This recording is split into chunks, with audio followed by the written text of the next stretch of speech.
This is Where Did the Road Go? Our aim is to explore the fringe, to be true skeptics and question openly, to investigate the paranormal, bring light to the dark corners of history, and give a voice to the shunned of science. We deal in mystery and the important questions that these subjects bring to light. What is reality? Who are we? And why are we here? Join us on the web at wheredidtheroadgo.com for a full show archive, links to all our social media, upcoming schedule, and much, much more. Now, join your host Soraya on this week's edition of Where Did the Road Go? Welcome to the first edition of Where Did the Road Go for 2016. And tonight we're going to have part two of my interview with Cherylee Black as she gets into her third near-death experience and a lot of the after effects and other stuff she went through. If you're a patron, you've already heard this. And if you want to become a patron, you can do so for $3 at the website. Go to wheredidtheroadgo.com. $3 a month gets you essentially a membership to the site. And there will be an actual member section eventually, but right now I'm just sending stuff out through Patreon. And there's going to be an extra segment from Cherylee, something she started telling me about after we had gotten done. And it was really fascinating, so I had her tell it again for patrons. So that'll be up this week. So, without any further ado, here's part two of my conversation with Cherylee Black. All right, so this is the second part of our interview with Cherylee Black about her near-death experiences and, beyond the after effects and other elements. And we left off last week talking about your second near-death experience and everything that happened after that kind of shook your entire life up. One of the things I wanted to ask you about, did you ever have any experiences with shadow people after it? Yeah, actually, I did, but I'm not sure if that was just me. It was funny. My first husband was actually quite psychic. He was an infantry soldier, and he was one of those, lucky soldiers that always seemed to know what was coming at him. And he and I, our first house together we bought a haunted house. Really? Yeah, it was kind of funny. And it never bothered me that I loved that house. It was just it's probably one of the favorite places I've ever lived. And I loved that house, and I always felt safe there and comfortable there and had slept the best there. But we had one bedroom that he couldn't sleep in by himself. If I were there, it was okay. If he were there by himself, he'd run out of there screaming in the middle of the night. And it wasn't just him. It sort of became a joke with us where, because he was, a young corporal in an infantry regiment, sometimes we'd have parties and we'd have, young privates who drank too much and we didn't want to send them back to base. So we'd just say, just go crash out on the spare bedroom there. And and the thing is, we would do this at parties and everyone would sit there and wait to see how long it would be before they'd run out screaming. And I mean, thinking back on it now, I was like, I was terrible back then. But, you're because we used to think it was hilarious, but it was like a shadow figure that was in that room. and I finally dealt with it because it was scaring the dog, but it didn't bother me when it was scaring young soldiers. And how did you deal with it? I kind of laid down the law and told it if it didn't leave the dog alone, I was going to play music that it absolutely hated. And apparently it did not like the Sex Pistols. Over and over and over again. Till finally it stopped. And, and at the end, actually, even my ex-husband could sleep in that room without being expelled. Huh. So was it still there when you left that house? Yeah, there was actually more than one entity there or whatever. The really bad one, the one that seemed to cause everyone to run out screaming. That one I didn't really see much after I'd kind of laid down the law. yeah, essentially. But there was actually another one there that seemed like a woman, and the only things that she didn't like it if the dog went through the house with muddy feet. Huh. The dog would get chased out of certain spots if it were muddy. And yeah, so I mean, I used to keep the dog clean after that, not let her dig in the garden. And it didn't like men who like who weren't related to me staying over. So, which actually, my first husband, we weren't legally married at that point, so he still had issues with that one. Huh. Whereas my dad would stay in the house, nothing. Brothers were fine. Yeah. So was the shadow? Do you think that was a person at one point, or?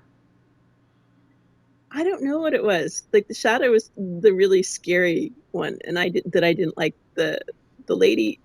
Her I had no problem with, although Does she seem like someone who lived there at one point? yeah, I mean, did you? that's what I got from her, is that I Hmm. was pretty sure she just lived there, and I never worried about her, and she seemed very protective of me. Whereas Hmm. the other thing just seemed to scare everybody, But was terrified of the Sex Pistols. apparently. Huh. That's really interesting. So did you ever experience sleep paralysis with any of this? No, I've never had that, Hmm. and I know I could understand why you'd ask that. Because you would think that normally people who have night terrors and things like that, that's something associated with it. Yeah, it tends to be sort of common. Yeah, no, I've never had that. And especially with your detachment, I would wonder if sometimes you weren't able to get back out, like if you were in an OBE state or something. Oh, no, that was my problem is staying in. Right? No, I that's what I mean though. Like if you're in an out of body state, did you ever have problems getting back in? Um, yeah, well, so I don't really, it's once you realize that's where you are. I guess it was more just realizing that I was out Hmm. was Okay. the trick with me.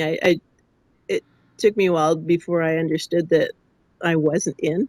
But like I said, as I got older, I really kind of stopped having the OBs as much until after the third NDE. Hmm. Okay.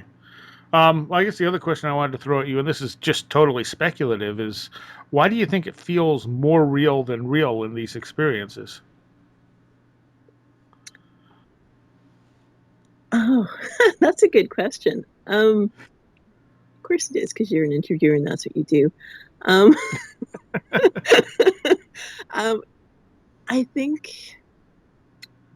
I think it has to do with the fact that it's like you have more senses, Hmm. like everything, all of your senses are kind of mixed together, and Well, sure, it's not going through the body anymore. yeah, but it's just a really pure form of information. Hmm. Like I don't know how, because it's like, you smell colors, and you taste numbers, or however it's all together. Yeah, like what's it called? Synthenasia, I believe. Yeah, synesthesia, but Yeah, yeah. but better than that. I mean, I still, I guess I didn't realize it, but apparently, according to one of the labs I went to, they say that I probably have a certain amount of synesthesia, that, Hmm. and sometimes I find that my way of experiencing gets to the point where everything starts to mix up more. Um, Usually, what I find though is that when I get that way, is that I have difficulty with language. Hmm.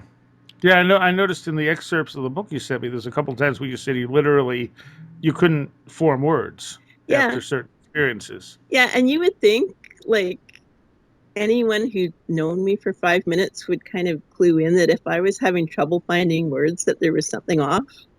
I mean, I mean, I'm just saying that usually isn't a problem for me. And yet, yeah, when I get to the point where I'm able to have, the kind of experiences we're studying in a laboratory, that I will often lose the capacity for language. Wow. All right. Well, let's move on to your third near-death experience. And this was the last one you've had, right? Yeah, that I would count like as a real NDE. I mean, there's a few borderline experiences where I guess would probably score high enough on the Grayson scale, but I don't really count them as NDEs. I just count them Okay. as like, special OBEs, I guess. I mean, there's kind of a continuum. I mean, in some ways, I don't think that it's just straight categories where things you just drop them into a bucket and that's the category. I think there's kind of Sure. yeah, it's more of a spectrum of experiences out there. Yeah. And So why don't you count the other ones? Were they not as impactful on you? I think so. Yeah, there was one where it was an accident when I was in the military, and there was another person who was affected in the same accident, and we were both in the military infirmary, and I came out of my body and so did he, and I could see him, and I'm sure he could see me. Hmm. And he freaked out pretty badly. Um, I bet. and I tried to contact him, like I tried to talk to him about it afterwards, and he couldn't get away from me fast enough. And he put his release in immediately after that event and just disappeared as far as he could get from me. Wow. Like it bothered him that much, where for me it wasn't really that life-changing an experience. Because it was kind of commonplace to you. I guess so, yeah. So this third one, I mean, this was a pretty bad experience for you. Yeah. Well, it was bad in terms of, The physical yeah, world. in terms of what it did to my body. um, it, I wouldn't say, I mean, you know, I would call it a blissful, I mean, it's probably one of the happiest experiences of my life. Um, it's one of those weird things. It's like my scary near-death experience is like, the blackest of the black for me. And Yeah. this is like the lightest of the light. And I mean, there's just that, you know, um, there's just such a large spectrum of what you can feel when you sort of go from one to the other. Yeah. Well, do you want to tell people a little of what happened that day? Sure, sure. Yeah, I know you'll keep me on track. um, yeah, it was. I was married to my first husband at the time, and we were living in a rural area of Manitoba, which is on the Canadian prairies, near a provincial park. And I had a really good work situation at the time. I'd finished my first university degree, and I was working with an artillery regiment, teaching drums as my sort of semi full-time job. About 7 months of the year, I was working with the military, and the other part of the year, I was working as a landscape painter. And it was a great life. I mean, that part of my life, you just can't ask for a better life. I mean, I loved it. We had, a house out in the middle of nowhere and right in the provincial park. It's just a beautiful place. And I loved my jobs, and I was happily married. I mean, everything was great. And at the time, it was in January, and it was one of those days where I guess, it's hard to explain to people who come from farther south, and it's hard to even imagine this year because it's raining here right now, and which, I mean, we're going to have an unusually warm Christmas here this year. Yeah, But, yeah. on the Canadian prairies, if it gets below freezing in January, it's incredibly warm. That's a shock. It never happens. And that had happened, it was above freezing, and I wasn't going to lose a day like that. I drove to the provincial park, and I was going to spend the day in the park painting landscapes with my little dog Cassie with me. And we had just the most phenomenal day. And I have to say, if you're going to choose your last day on Earth, that would have been a perfect day. It was phenomenal. I mean, we had lunch beside a frozen lake, just sipping hot chocolate in the snow. It was just gorgeous. And, I probably stayed later than I should have because it was starting to get dark, and it gets dark early in January in the prairies. Right. And I knew it would get cold once it went, like things were kind of melting because it was above freezing. And I was driving on my way home, and I lost control of my car on black ice because as things were getting darker, the snow that was melted across the road froze up again. And I lost control of my car, and so did a large truck that was coming down the opposite side on the highway. So it was a head-on collision at highway speeds, and pretty much sheared my car in half. Because there was part of it in each side of the ditch. Yeah. And apparently, it was a real fluke that I was even rescued in time, because after the truck hit my car, the driver's side kind of went along one side of the truck into the ditch, and the back of the large truck fell sideways and landed on top of my car and crushed it down to the dashboard.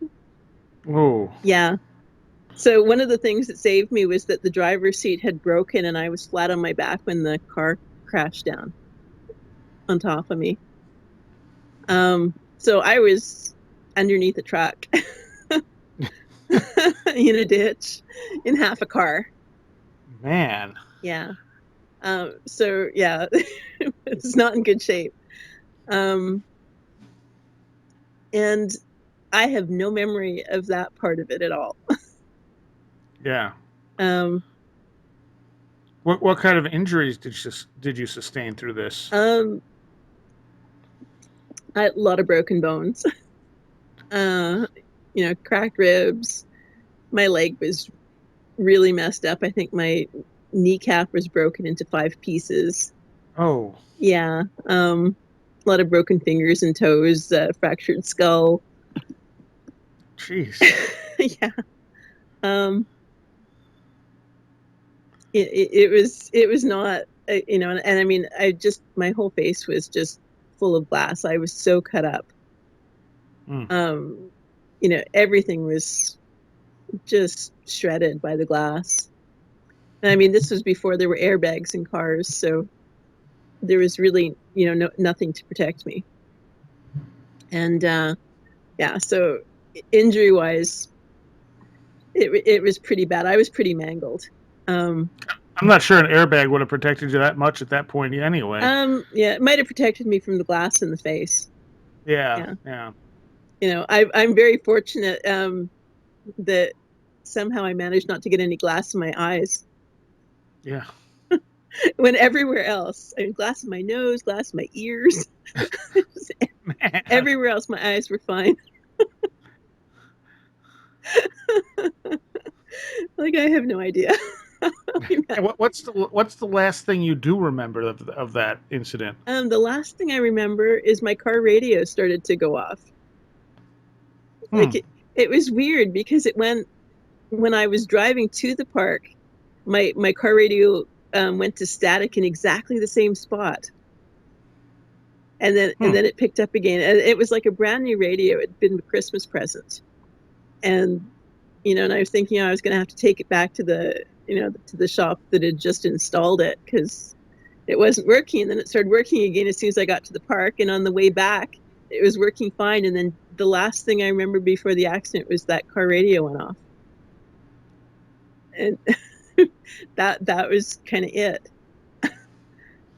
All right. And then obviously you eventually woke up in the hospital. Yeah, eventually a couple days later, I woke up in the hospital. Now, I'm not sure if I was actually conscious when they first pulled me out of the wreckage. I have no memory of that, but with a head injury, you lose that.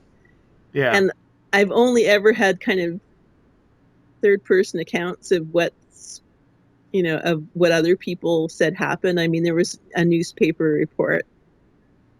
And it sounds like I might actually have been talking and conscious at first. And then later succumbed to the head injuries, which is pretty common. And I mean, one of the things that actually saved my cognitive functioning was the fact that it was so cold. Yeah, because nowadays they actually put people with those sort of injuries in kind of a hypothermic state.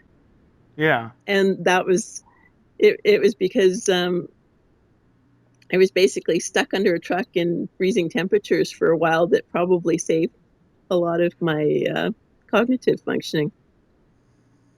So it was a lot of things were really, I mean, the fact that I got out of that accident was due to a lot of really lucky coincidences, because a witness to the accident happened to be on the volunteer fire department and got everyone together and had access to the heavy equipment they used to pull the truck off of my car.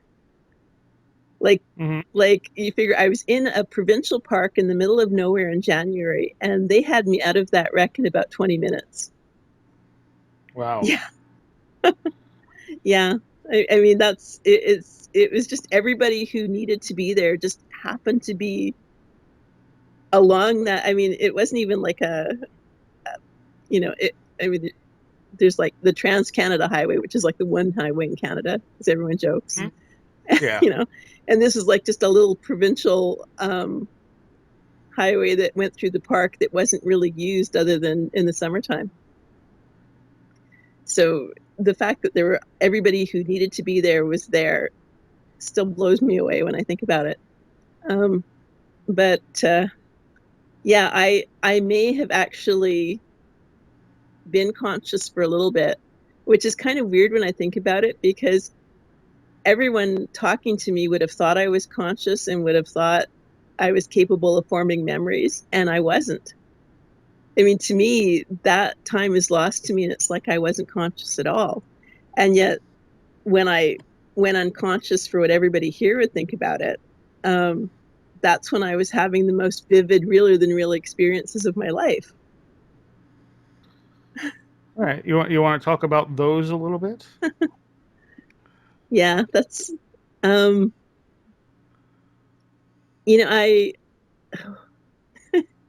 have to find words. Words suck. But yeah, the first thing I kind of remember of that was being on this balcony of this apartment building that was in the middle of the wilderness, where there shouldn't be any kind of an apartment building. And strangely enough, my grandmother, who was deceased, and it wasn't the grandmother from the first NDE, it was my dad's mom, who I'd grown up with, and she had died not that long before the accident, actually. And I mean, she was the grandma who, suggested that I, draw on my sketchbook rather than freak out in school. And right. she was like the grandma who kind of got me. She was like the one person who understood me growing up, and that was who was there. And it never occurred to me that she shouldn't be there. Like, everything seems so normal when you have an NDE, when you're there. It even with the distressing NDE, it didn't seem like this was weird.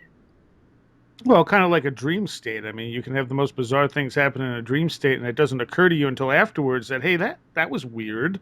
Yeah, but when things like that happen in a dream, that's always when I figure out I'm dreaming.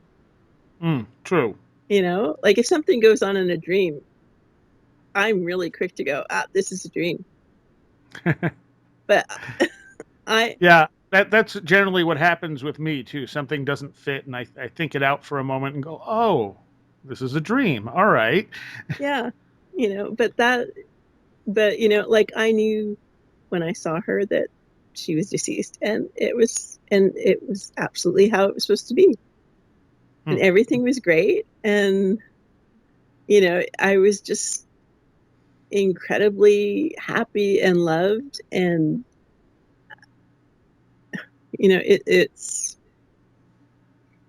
it was realer than real, and her information just seemed like pure, even though all the senses kind of mixed up together. But it Yeah. instead of being mushy and not making any sense that way, they made way more sense that way. Hmm. And it was like standing on the balcony. I could look down and I could see my little dog Cassie there. Um, And the dog didn't make it. no, and I didn't find that out for weeks after I woke up Ah. in the hospital either. Um, but yeah, I mean, I could see Cassie in this meadow below, and I wanted to go down where she was. And I mean, she was doing great. She was happy, and and I had every intention of going down with her, and my grandma stopped me, Hmm. and and I was really very frustrated by the fact that grandma stopped me because grandmas are supposed to be nice,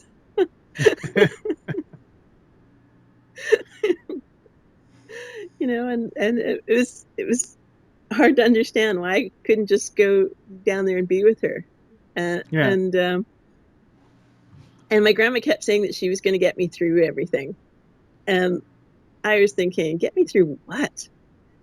I mean, this is great. There's nothing to get through. It made absolutely no sense to me that she would say there are things to get through, because Yeah. I didn't really have a sense of what I had left behind at all.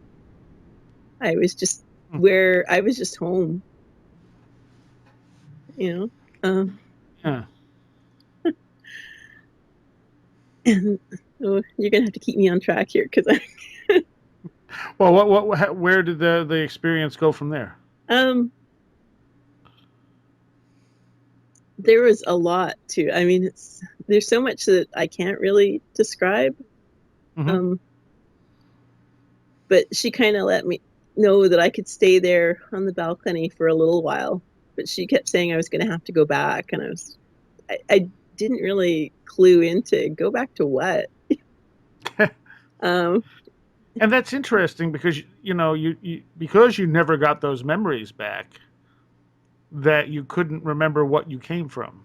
that's true. Yeah, I guess I hadn't really thought of that way. You're right. I was in the car. Everything was great. I'd had a wonderful day. Yeah, you're right. So yeah, what I had no clue that I'd been smooshed under a truck, Yeah. for a lack of better word to Yeah. use. Not many people get to say that, after the fact. Yeah, I guess so. Yeah, I never really thought of it. Um, but like we talked about things for a while. It's funny because I get I it wasn't like the life review the way people say everything flashes before you.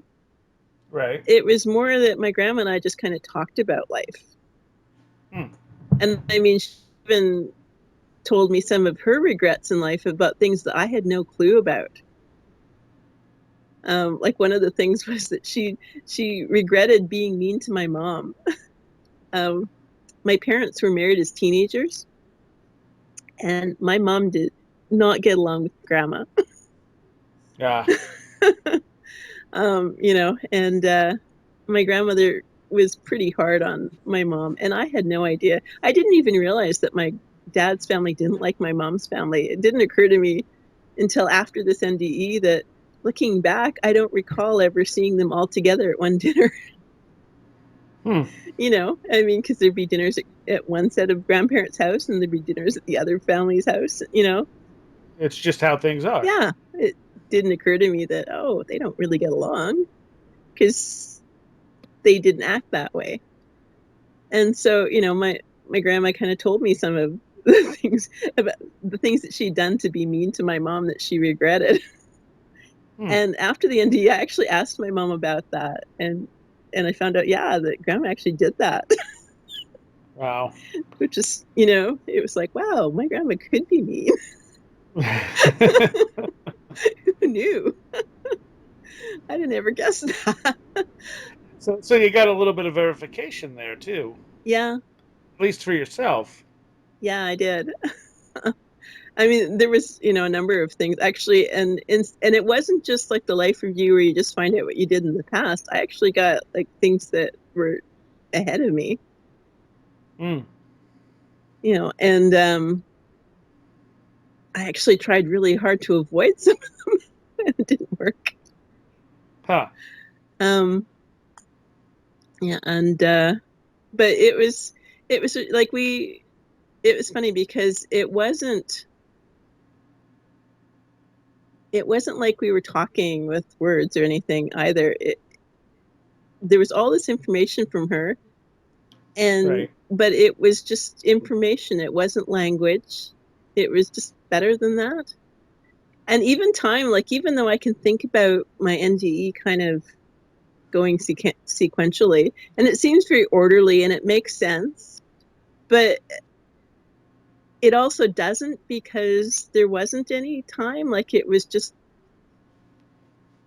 kind Just happened all at once. sort of, it's like, you know how now can mean like a little now, like right now, this instant, Uh-huh. but it's always now if you think about it. So now it's also kind of really big. So there's like a really big now and a really little now.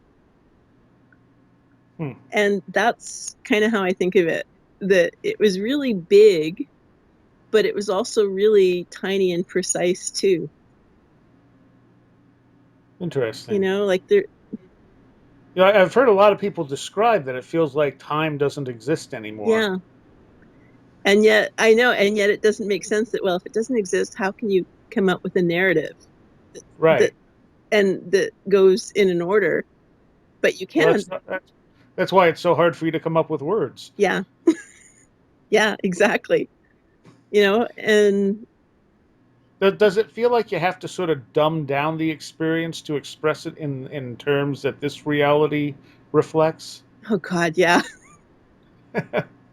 Yeah,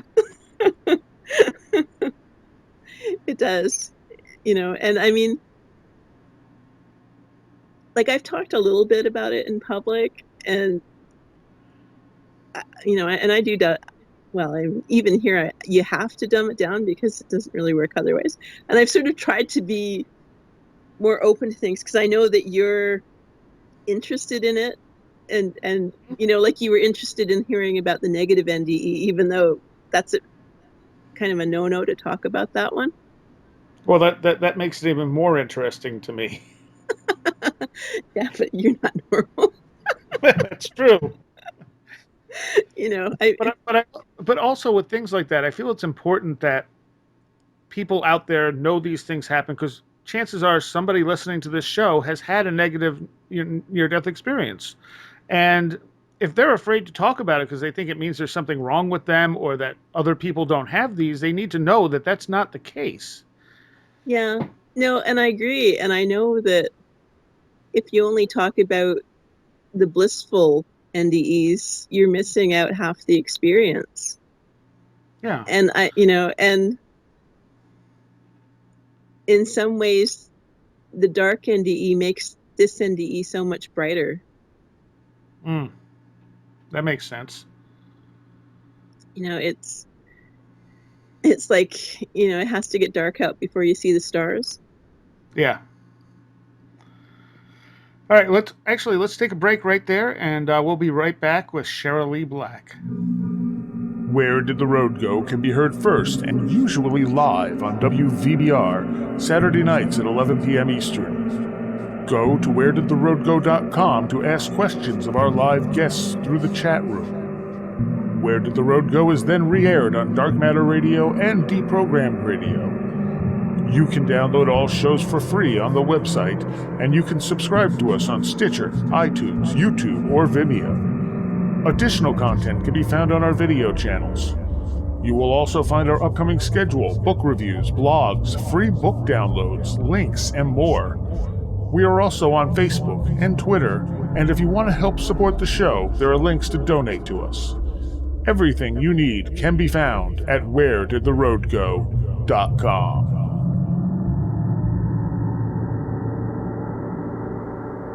All right, and we're talking with Cherylee Black. Am I saying that right again? Cherylee? You're doing good. Or Cherylee? It's Cherylee. Okay. I'm sorry about that. And we were in the middle of discussing your most recent near-death experience. And how old were you when that happened? I was 29. Okay. And you saw things that were coming in your future, but you said you couldn't not let them happen. Yeah, I mean, in one of the things I saw was that my future husband, the first thing I saw was that my marriage was going to end, and it was not going to end well. And I mean, I was really happily married at that point. Right. You know, I was absolutely, that guy was the love of my life. I couldn't imagine things not working out. And then nobody else could imagine it either. Like, it really came as a shock to people. And, but what you hear about near-death experiences is that divorce rates are very high because you're different when you come back. Right. And when I came back, my first husband essentially accused me of killing his wife because I wasn't her. And, whoa. Yeah. And I mean, he had a really tough background. He probably suffered from PTSD, and not just from the kinds of jobs he did in the military, but he came from an incredibly traumatic background and had almost died as a child at the hands of one of his mom's boyfriends. Oh. And then his grandparents got custody of him, so he was able to survive into adulthood. And you know, all of his bad experiences made him one hell of a good infantry soldier. Yeah. But of course, you know, that still kind of set him up for more things that made PTSD an issue.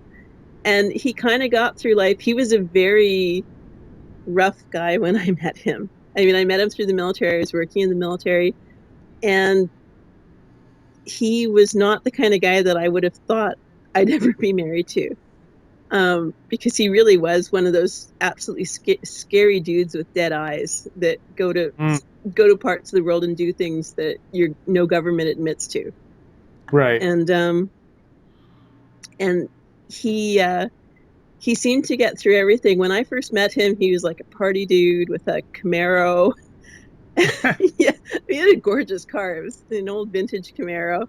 And I mean, within months of dating me, he had like sold the Camaro, bought a pickup truck, he bought a house, he adopted kittens, next came a dog. I mean, it was like he was just handing me all the pieces and saying, "Here, build me a home." You know, nice. You know, like, I want a home. You can do this. You came from a nice background. Just do what your parents are doing and we'll be fine. Right. And that's kind of how it was.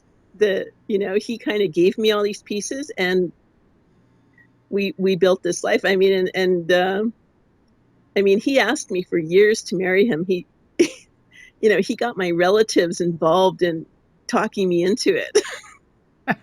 I was not keen to get married that first time. And so, I mean, we finally did marry. We had life. Everything was great. And then I had this near-death experience, and I wasn't me anymore. And you can't be. You know, I tried really hard.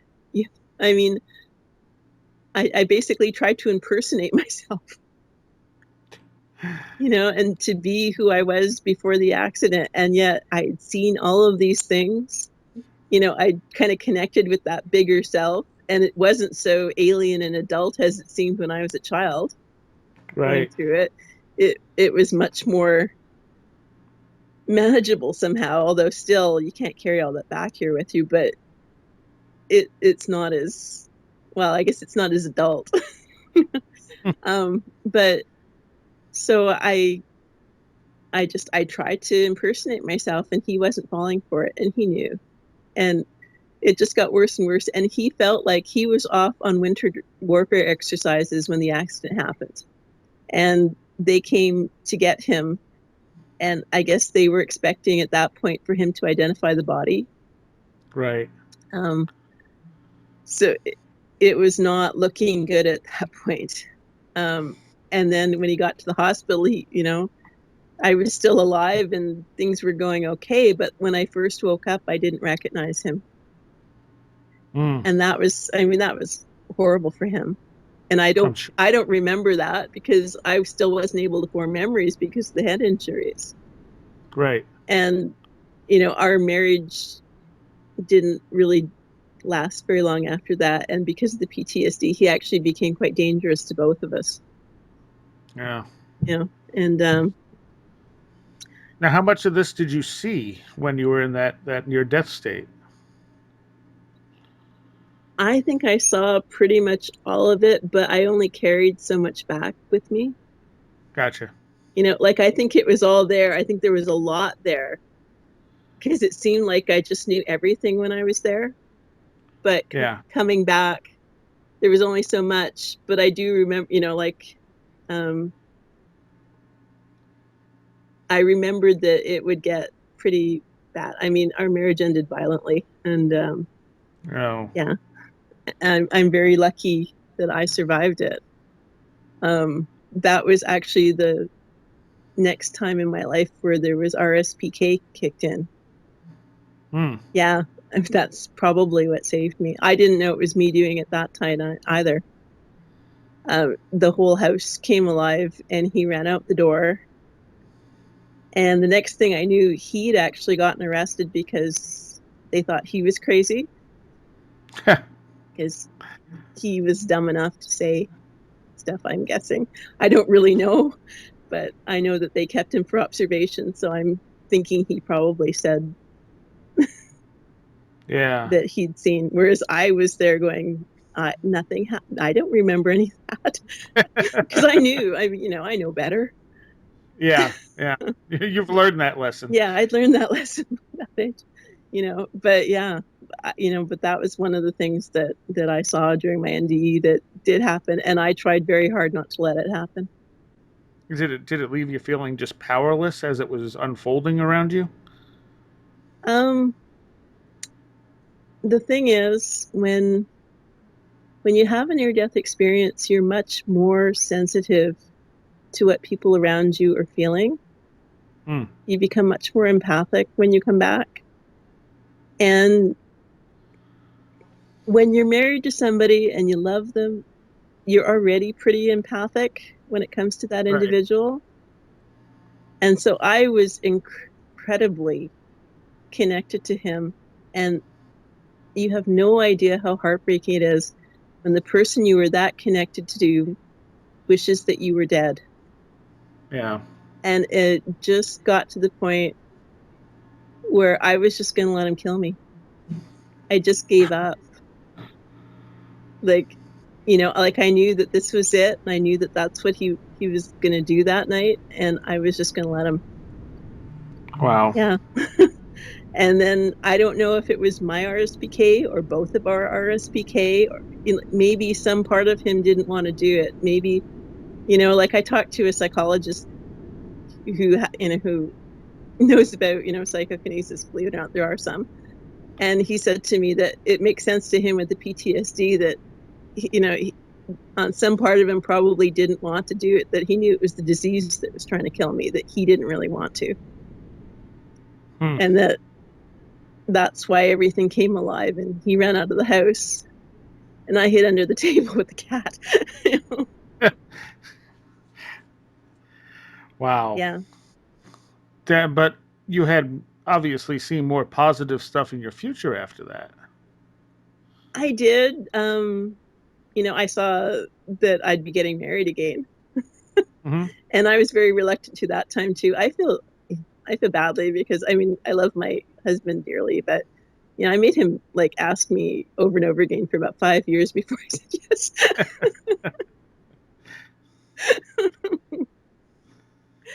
So yeah, I like my independence. It's hard to give that up. Fair enough.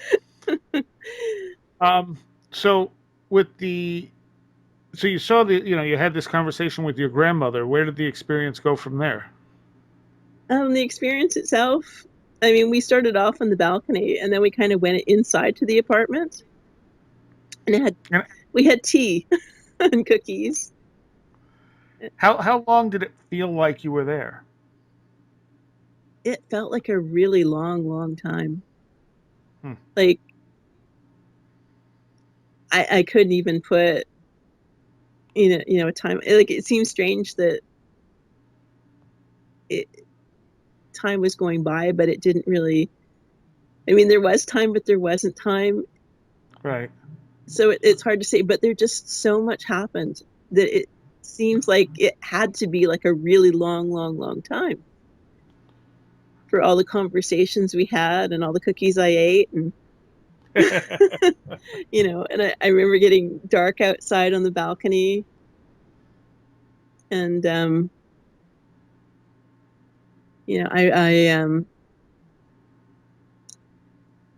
I remember thinking, it's funny because everyone asks me about the tunnel, and I go, well, there was no tunnel. But when I sort of think back in it, that apartment was really long and skinny. Hmm. Yeah. It was a long, skinny apartment, and all the walls were lined with books. Hmm. It was just books as far as you could see in there. So it was kind of like a tunnel. Kind of, but I never thought of it until, Yeah. you Yeah. know, I mean, So how did the experience end? she made me come back. Ah. I didn't want to. As I recall, she pushed me. Ah. So I remember seeing my body in the hospital and thinking, oh, first of all, I didn't recognize myself because it was not in good shape. Um, you Yeah. know, it was just all purple and bloody and awful. And I didn't think I'd fit.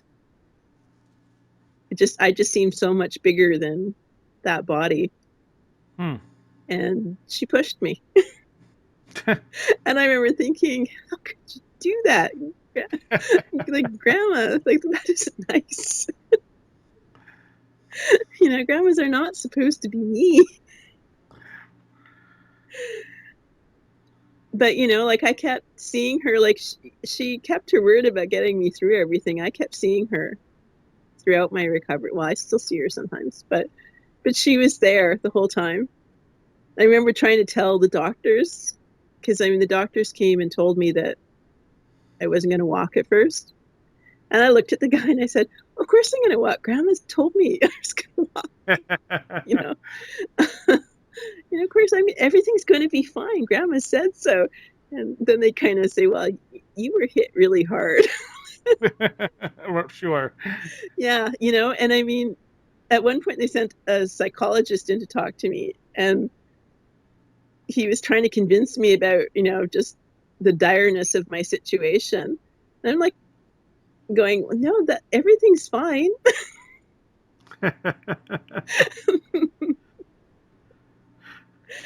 Yeah, well, but everything was fine. I get around just fine.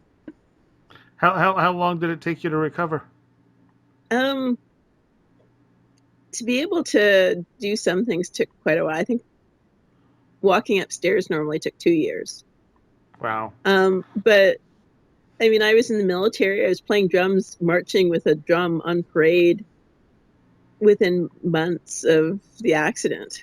I did the Seafest parade in Vancouver in September. The accident was in January. So Seafest Wow. parade in which is like 5 miles going up and down hills and playing. So yeah, I recovered much faster and much more extensively than was expected of me. Hmm. And then some things I seem to do better, as much as I always joke that one of the things I got good at was math. Mm-hmm. I was horrible at math before the accident. Like, it was not my thing. I had a fine arts degree. I was not really good at science and math at all. Right. And Right. I swear, if you take a musician or an artist and hit them really hard, they learn math. And that was one of the things that actually kind of betrayed me as being different. It was the fact that I wanted to go back to university and get a science degree. you know and everyone was like, no, no, no, you don't want to do that. Now, you said you saw this accident coming back in was it your previous near-death Yeah. experience? So you knew was it exactly as it played out in that experience? It's one of those things where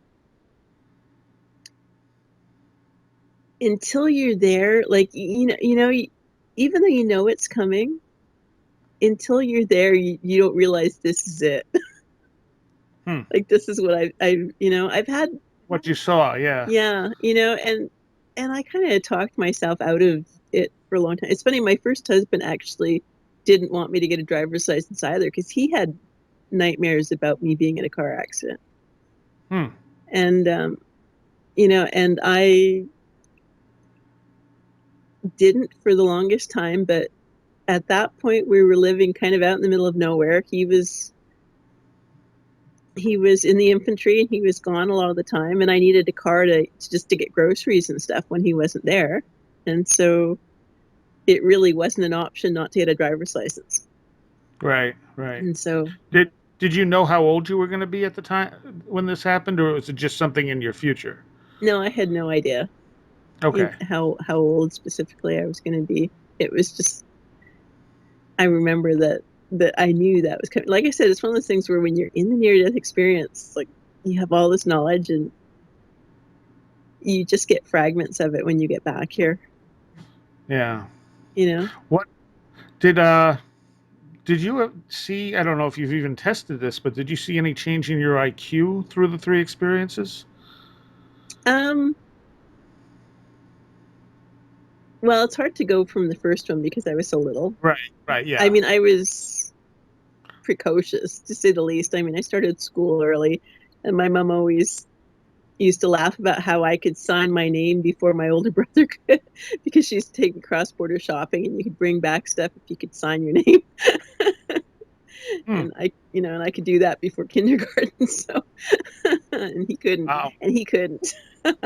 um, and it's hard to say after the second one because I don't know. I mean, I might have been, but I wasn't really tested beforehand because I Okay. was doing okay in school. I wasn't causing trouble. I only had all the IQ tests done afterwards, and they were fairly high, but I don't know if it jumped up higher again after the third one or not. I just know that I got good at math. And I mean, Right. my first university degree was in fine arts, and I mean, I worked as an artist and a musician. And then after the third one, I went back and did a degree in geological sciences and did a master's degree. Did you lose anything, like any of the artistic ability or anything? I didn't lose it, but it didn't satisfy me in the same way. Hmm. It's hard to explain, but I mean, it used to be when I was in my studio painting that I just knew that that's what I was on the planet to do. Mm-hmm. Like, I was anytime I was in my studio, that's always how I felt. Like, this is just everything I need to be doing. And after the accident, it didn't make me feel that way anymore. Hmm. It wasn't enough. It was part of it, but it wasn't enough. I wanted more. I wanted to know more about the world. I was just curious about things in a different way. Um, I just couldn't get enough knowledge. And you didn't end up with anything that resembled brain damage either. It doesn't seem likely. Nonetheless, brain damage makes you good at math. Yeah, yeah. Well, and I mean, I was still, it was weeks after the accident when I was playing in the band, and I mean, the guys had set up my drum on a stand for me, and they were kind of holding me up so I could play. But even though at that point I was suffering some memory loss. There were weird things that I couldn't remember how to do when I got back. I didn't know how to work a can opener. I didn't know how cans got opened. And there was no internet for me to look it up back then. And I mean, I went for months where I was cooking everything from scratch to avoid cans because I didn't want anyone to know. I didn't know how to open them. Did it just come back to you at some point, or did you have to ask someone? I saw it on a TV commercial. Ah, and then it was just like, oh yeah. Yeah. I saw it on Huh. Yeah, I saw it on TV. I learned everything that I needed to learn from television. Huh. Yeah. So there were things I lost, but I was able to play really complicated music. I mean, I was a Highland drummer, and I don't know if you know that much about, pipe bands, but the drumming is an absolute art form. I mean, it's much more specific and precise and complicated than any other type of drumming I've done.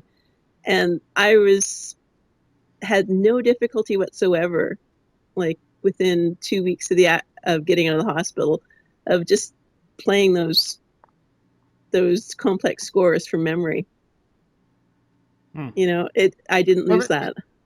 there's something about music that it works with our brains in such like a native sort of way that it seems to be remembered uh, more than normal everyday things. Yeah.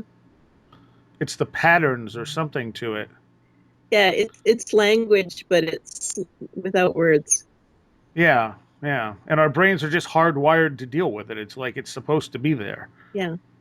which is really weird when you think about it, because why would it be? I don't know, like it seems like such a big part of what you experience even in an NDE.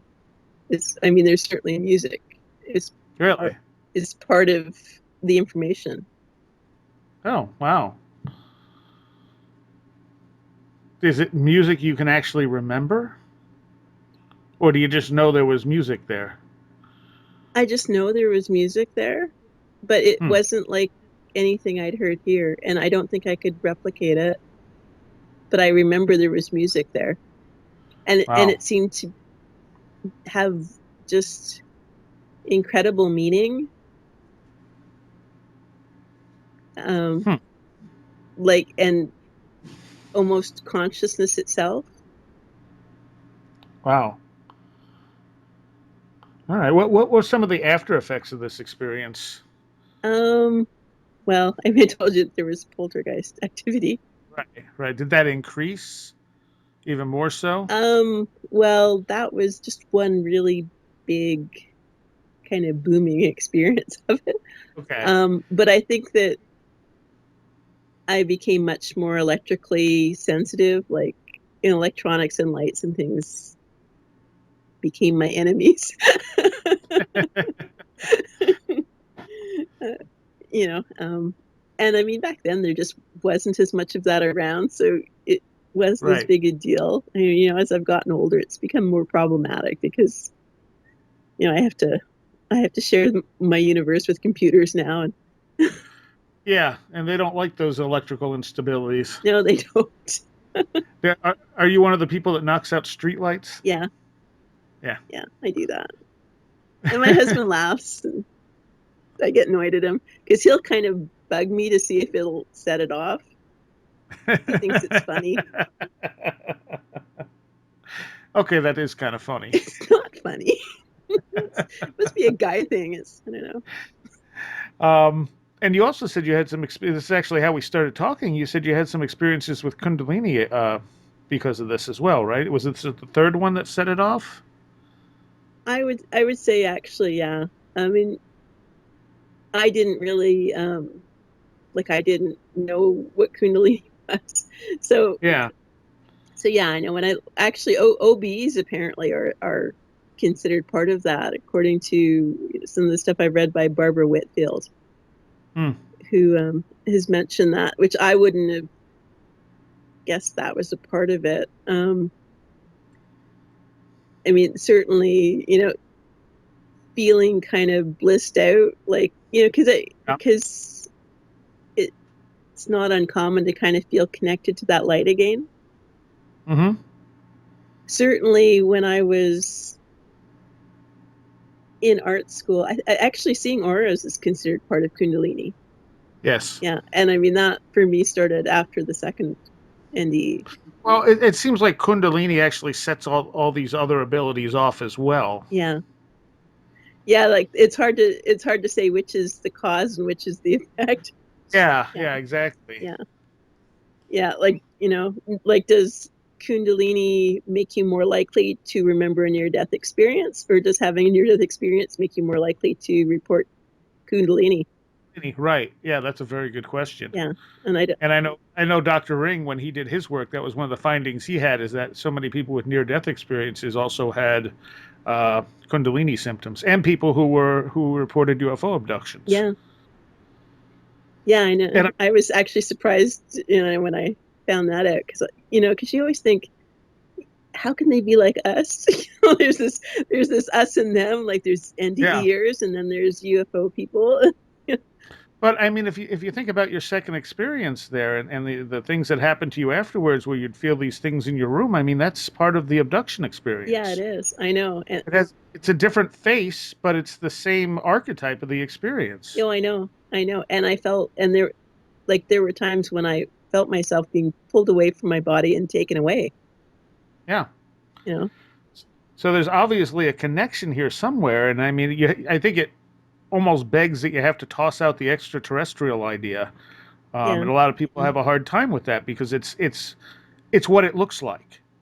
Yeah. But but just like in your near-death experiences, when I mean, people seem to have it seems to be morphic to some degree, and it seems like these encounters also seem to have some morphic elements there. They're fairies back in the day, and now they're electronic, spaceships, and they change based on our expectations. Yeah. Yeah. No, I agree with that. And I mean, I know Ken. He came up with the term. What was it? Experiencer prone personality. Yeah, yeah, And yeah. he was very disappointed that that didn't catch on. And it should have, because it's exactly what it is. Yeah. There's definitely a personality type who's more likely to have these experiences, not because they're hallucinations, but because maybe their boundaries between this world and the next are a little thinner. Yeah. Yeah. And I mean, I think that's kind of, that's one of the nice things about, having a Ken Ring to write a book with. Yes, I'm sure. Just that, apart from the fact that, his main job is to, pat me on the head and say, there. And I mean, when I read that book, I was very much for the extraterrestrial hypothesis. I thought Bud Hopkins made a good case for it with the hybrids and that. And I read his book and I went, all right, my whole world just got shifted, because if this is accurate, then what's really going on? Why are these experiences connected? Yeah. Well, and the thing is, a lot of near-death experiencers um, have have abduction type experiences too, but they don't talk about it because the feeling, I mean, I've talked to a number of people who've said this, that it's okay to talk about a near death experience because that's kind of okay now.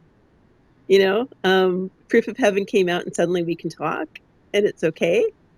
Uh, but it's not okay, like, if you talk about things that aren't accepted, like UFO experiences. So that part of it you don't speak of.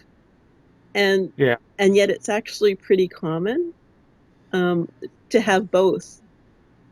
And that was I mean, it's like, these a near-death experience is just, it's like it's sacred, like it's so personal and special. And I mean, in some ways, you want to tell the world about it because it just seems important, like people should know. But on the other hand, you don't want to tell anyone about it because it's really precious to you and special, Yeah. and you want to keep it and protect it. And the idea that if that's going to be tarnished by admitting to having other experiences, Yeah. you don't want to do that. It doesn't seem like the near death uh, work is as much of a victim to the ridicule factor as somebody who has had a UFO experience.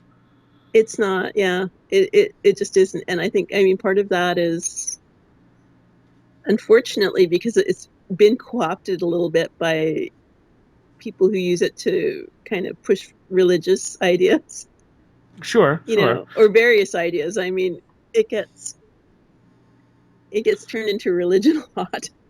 Well, even with the debunkers, I mean, they'll acknowledge the experience has happened. They'll say, it's the work of a dying brain, and even though that doesn't make any sense when you look at it, at least they're accepting that these experiences do happen. They're just trying to explain them away. Yeah, that's right. They're trying to find a physical a reason for it.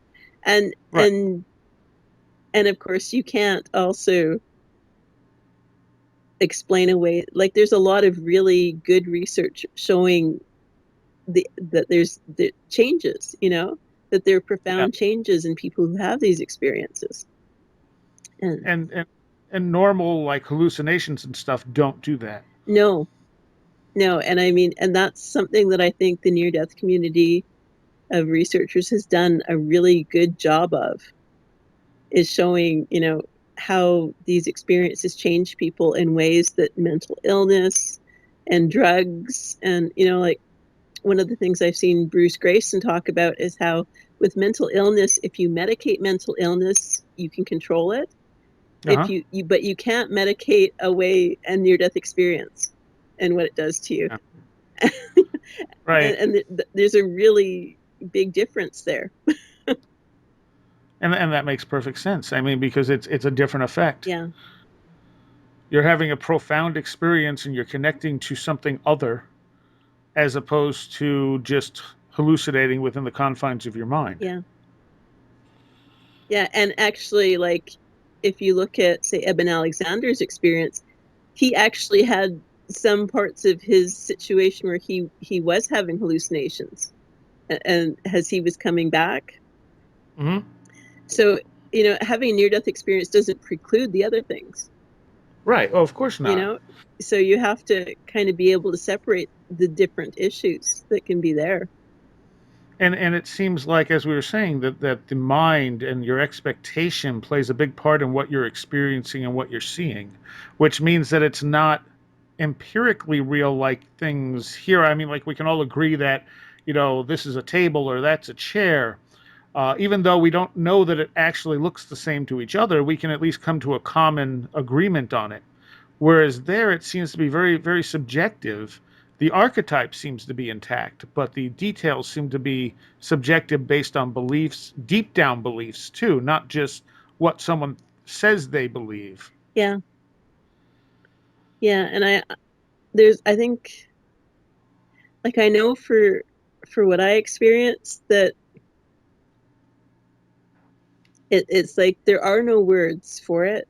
There just aren't. I mean, I try really hard. You know, I've done my best to come up with words, and when I have to put words into it, um, I'm basically changing it, Yeah, yeah. and You're limiting it by applying definitions to it. yeah, I'm changing what it is, and I'm changing it to fit with who I am, Yeah. and how I experience this world, and how I was brought up, and my culture and everything else. And yet those things really have nothing to do with the actual experience itself. Hmm. So when you had the last experience, did you see yourself writing a book in the future? You're like the book conspiracy people. All of my life, people had said have told me you're going to write a book, and I've always said no. It's just, I mean, I was not writing was just never something I saw myself interested in doing. I was one of those people who wrote their essays on the way to university on the day it was due to be handed in, and back when you could give them handwritten ones. Right. And yeah, that was the amount of effort I'd put into those things. So it wasn't in your future visions? It was not. Hmm. It was just one of those things that everybody has been telling me as long as I can remember that I do. Well, maybe it was and you just don't remember. Oh, it's quite possible. Or I'd have looked for ways to, not go there. I don't want to write a book. I'm not going to remember that. Well, or if I'd remembered it, I might have stopped myself. Who knows? Yeah, I mean, sometimes it's so funny because where my book starts, like you've got the introduction, and it starts at a Yeah. conference, and Yep. you've seen the talk that I actually gave, Yep. and at the end of that talk, everybody's saying, "So, do you have a book out?" It's like, no, no, stop. And that whole conference, everyone kept saying, "So, when are you writing a book?" Well, you have such a wealth of experiences. It just seems like a natural fit. I guess so, but I didn't think I'd ever get to the point where I could talk about it. Ah. I mean, I've said things in the last couple hours here talking with you that I haven't actually said before. Ah. So, Well, I hope people appreciate it. And I hope it's helpful to them. Like I said, I know we have listeners who have had near-death experiences. And I hope, people hearing what you went through and the stuff that's happened to you will help them as well. yeah, I think that there's this misconception that you have a near death experience and everything's great. Yeah. It's like, oh, gee, you talked to God and you saw the light and yay. And I mean, imagine if you could go back to the kid you were after the second one and explain better to her or to your parents at the time what was going on. oh, yeah. Yeah, I mean, my parents were at such a loss. They couldn't understand what had happened to me. It's like, okay, sit down. Here's the deal. Yeah, yeah, I know. I mean, because let's face it, that was before there was even a name for the experience. It was before Moody's book came out. Ah, So nobody had a name for that experience. yeah, yeah. So it was just you were just a bad kid. Yeah, I was just a bad kid, and they tried to fit into like mental illness, or is she being abused, or all of these things Yeah, that they could understand, and now that's not what it was. and you obviously from what you've talked about, you don't have one of the key things from Ring's encounter prone personality, which or experience prone personality, which was the childhood abuse. You actually grew up in a very loving I household. did, but then I had abusive teachers. True, true. um, and so yeah, I mean, I guess if you're looking for kind of trauma, I mean, I think the distressing NDE itself was trauma. Yeah, oh, certainly. Yeah. Um, but you're right. Before that point, I was I mean, I was a happy kid. And like I said, I grew up in a nice family. My parents are nice. They've been married forever. They've known each other since they were kids. Wow. Yeah. You know, um, so yeah, I was fortunate not to have that, but then I did have the distressing experience. I did have abusive teachers, and unfortunately, my first marriage ended in violence. Yeah. But those things wouldn't have created, um, a mental state that would have allowed the near death experience. The near death experiences had already happened. Yeah, So Yeah, no, that's absolutely true. All right. So that covers about a third of maybe of all the stuff I've wanted to talk to you about. But we're going to wait, and we're going to bring you back when you publish your book, so people can have something to go find after they hear you talk about everything else. You're so optimistic. Because you've done various tests on some of these abilities, and you have a bunch of other experiences we can get into. But like I said, we're going to save those till next year. I'm sure you must be tired of talking to me by now.